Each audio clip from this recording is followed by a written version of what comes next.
السلام علیکم دوستو، کیسے ہیں آپ لوگ؟ امید کرتا ہوں سب خیریت سے ہوں گے۔ تو آج میں آپ کی خدمت میں مزید دینی معلومات کے ساتھ حاضر ہوا ہوں۔ امید کرتا ہوں آپ کو میری یہ کوشش پسند آئے گی۔ تو چلیں شروع کرتے ہیں۔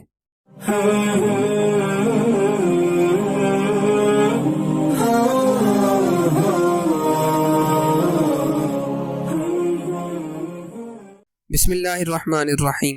سیدنا معقل بن یسار رضی اللہ عنہ سے روایت ہے، حضور نبی کریم صلی اللہ علیہ وسلم نے فرمایا، جو شخص صبح کے وقت یہ کلمات یعنی تعوذ 3 مرتبہ اور 1 مرتبہ سورہ حشر کی آخری 3 آیات پڑھے گا تو اللہ تعالیٰ اس کے لیے 70,000 فرشتے مقرر کر دیتے ہیں جو شام تک اس کے لیے کامیابی کی دعا کرتے ہیں، اور اگر اس دن مر جاتا ہے تو شہید کی موت مرے گا، اور جو شخص شام کے وقت اسے پڑھے گا اس کا بھی وہی مرتبہ ہے۔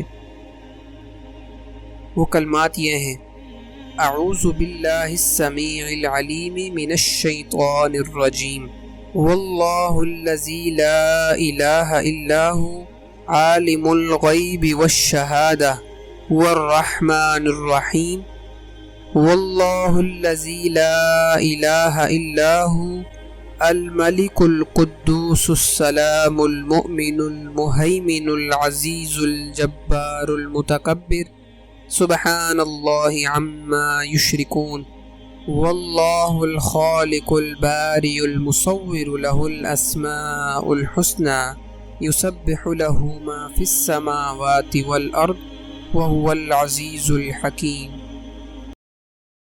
دوستو، مزید ایسی اسلامی ویڈیوز دیکھنے کے لیے ہمارے چینل کو سبسکرائب کر لیں اور بیل کے آئیکن کو پریس کر لیں تاکہ آنے والی مزید اسلامی ویڈیوز بر وقت آپ تک پہنچ سکیں۔ جزاکم اللہ۔